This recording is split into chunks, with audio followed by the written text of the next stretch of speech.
আচ্ছা, কি লেখছে এখানে? বাইক চুরি হলে পরে চাবি পাইলো কেমনে?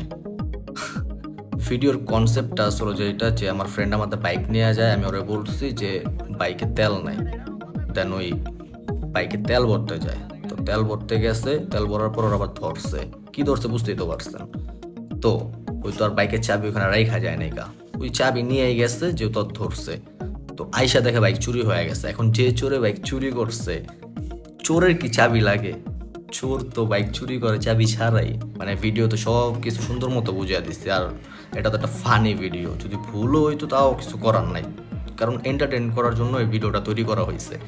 তো এখানে আবার লেখছে যে বাইক চুরি হলে পরে চাবি পাইলো কেমনে। এই কমেন্টটা দেখার পরে আমি আবার ভিডিওটা দেখি, তারপরও দেখলাম সবকিছু ঠিকঠাক।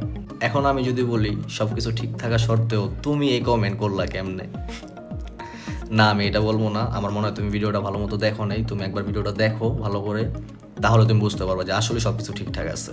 আর ভুল তো মানুষেরই হয়, ভুল হয় না শয়তানের। তুমিও মানুষ, আমিও মানুষ, আমাদেরই ভুল হবে, এটাই। আরেকবার দেখো ভিডিওটা, তাহলে বুঝতে পারবা।